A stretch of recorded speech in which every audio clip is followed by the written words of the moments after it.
A grown man is crying. Not quietly. He's sobbing, face in his hands, shaking, surrounded by strangers who are also crying. None of them know each other. Some of them just hug for the first time in their lives.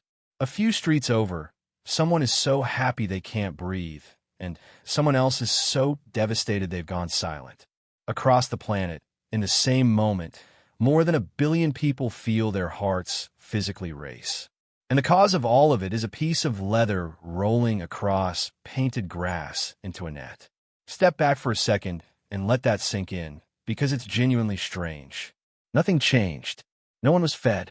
No one was healed. No one's life got measurably better or worse. A ball moved a few feet, and yet the emotional response was real racing hearts, real tears, real grief, real joy that people remember for the rest of their lives. So the question isn't why do people like football? The question is much deeper than that. Why is the human brain built so that the movement of a ball can hijack it completely? What is actually happening inside your skull when you care this much about something that, on paper, means nothing? To answer that, we have to stop looking at the ball and start looking at the brain. And the first thing the brain does is something it can't help. It picks a side. Psychologists have known for decades that the human mind divides the world into us and them almost instantly and on almost nothing. In the 1970s, a researcher named Henri Tajfel ran a now-famous set of experiments. He split strangers into groups based on something completely meaningless, a coin flip, or which of two painters they supposedly preferred. These people had never met. They had nothing in common. The groups didn't even have names that mattered. And yet, within minutes, people started favoring their own group and acting against the other one. Given the chance to hand out rewards, they gave more to us and less to them for no reason at all. Tajfel called this the minimal group effect, and the word minimal is the unsettling part. It takes almost nothing, a color, a coin flip, a city you happen to live near, to make your brain treat strangers as family and other strangers as rivals. A football team is just this mechanism turned all the way up.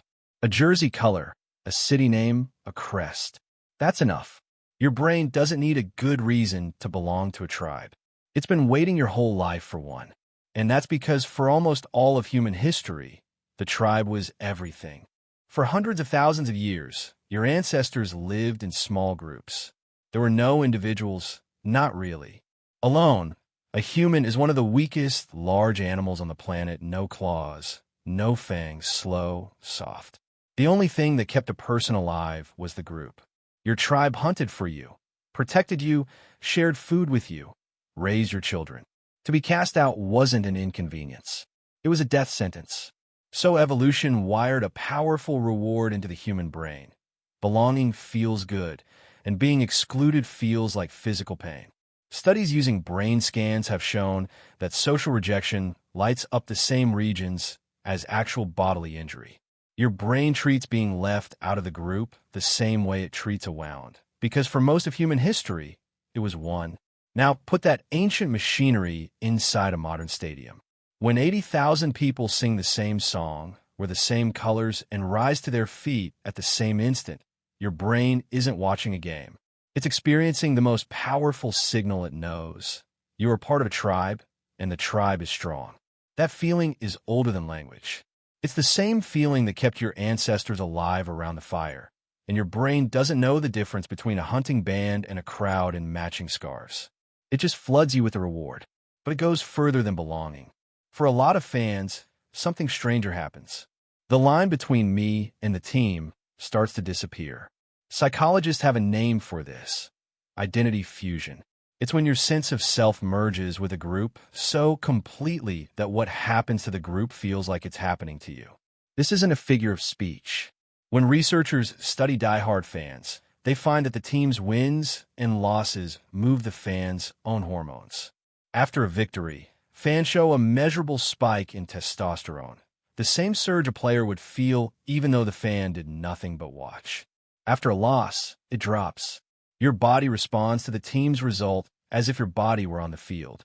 That's why people say we won and we lost about a team they have never met and never played for. To their brain, it isn't a metaphor. The team's outcome and their own have fused into one thing. This is also why football can feel bigger than your individual life, and why that's a relief. There's a concept psychologists call self-transcendence. Those rare moments when the small, anxious, everyday I goes quiet and you feel part of something larger than yourself. Most of human life is spent trapped inside your own head, your worries, your to-do list, your private fears. It's lonely in there. But when the whole stadium roars as one, that small self dissolves for a moment. You're not you anymore. You're part of a single organism with one heartbeat. People chase that feeling their entire lives. Religion offers it. War offers it darkly. And for billions of people, a football match offers it every single week. Then there's the part that makes it unbearable in the best way. You don't know how it ends. The human brain runs on a chemical called dopamine. And here's the thing most people get wrong about it. Dopamine isn't really the chemical of pleasure. It's the chemical of anticipation, of not knowing, of what happens next. Your brain releases the most dopamine not when you get a reward, but when a reward is uncertain. This is the exact mechanism that makes gambling addictive. A football match is a 90-minute uncertainty machine. Any second, everything could change. That near miss, that last-minute goal, that penalty no one saw coming, each one is a hit of pure anticipation. A scripted ending would bore you. The not knowing is the drug. And once the match is over, the emotion doesn't disappear.